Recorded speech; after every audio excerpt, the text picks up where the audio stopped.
দর্শক, আরো খবর আমরা জানবো। রাজধানীর ঢাকেশ্বরী মন্দির থেকে সরাসরি যুক্ত হচ্ছেন আমাদের সহকর্মী জিনিয়া কবির সূচনা।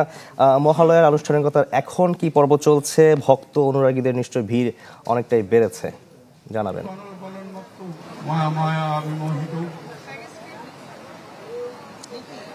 সেখানে মহালয়া মানেই হচ্ছে দেবী পক্ষের ক্ষণগণনা শুরু এবং পিতৃপক্ষের অবসান, এবং সেই মহালয়ার আনুষ্ঠানিকতা কিন্তু ঢাকেশ্বরী অর্থাৎ জাতীয় মন্দিরে মহানগর সার্বজনীন পূজা কমিটির আয়োজনে সকাল 6টা থেকে 7টার মধ্যে সেই আনুষ্ঠানিকতা শেষ হয়েছে এবং চণ্ডীপাঠের মধ্য দিয়ে কিন্তু এই যে 6 দিন অর্থাৎ ষষ্ঠীর আগ পর্যন্ত কিন্তু আবাহন করা হবে দেবী দুর্গাকে এবং তাকে জাগ্রত করা হবে এবং জাগ্রত করার পরে তিনি বেলতলায় অবস্থান নেবেন এবং সেই বেলতলার জন্য যে ঘট প্রতিস্থাপন এবং বিশেষ পূজা মহালয়ার পরে কিন্তু সেটি করা হচ্ছে এবং আপনি দেখতে পাচ্ছেন যে সঠিক মাত্রার কার্বন কম্বিনেশন বৃদ্ধি করে পাইপের ডাক্টিলিটি ও হেভি লোড নেয়ার ক্ষমতা। Falcon MS pipe.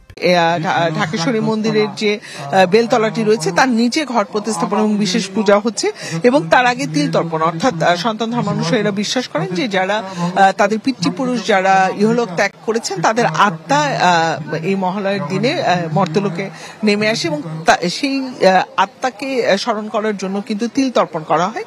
সেটির পরেই মূলত এই ঘট স্থাপন এবং বিশেষ পূজা সম্পন্ন করা হয় এবং সনাতন ধর্মানুসারীরা বিশ্বাস করেন যে মহালয়ার মধ্য দিয়ে যে দেবী পক্ষের ক্ষণ গণনা শুরু, তার মধ্যে দিয়ে দেবী দুর্গা যখন মর্তে আসেন এবং তিনি পৃথিবী থেকে অসুর বধ করে সমস্ত অশুভ শক্তিকে দূর করে আলো ফিরিয়ে নিয়ে আসেন এবং এবারে পঞ্জিকা অনুসারে দেবী দুর্গা আসবেন গজে চড়ে, যেটি আসলে এই পৃথিবীকে কতটা সুজলা সফলা এবং ধরিত্রী কে সুজলা সফলা করে দিবেন। তবে গমন কিছুটা অশুভ বলা হচ্ছে, কারণ তিনি যাবেন দোলায় চড়ে, যেটি কিছুটা অশুভ ইঙ্গিত দেয় সনাতন ধর্মের পঞ্জিকা অনুসারে।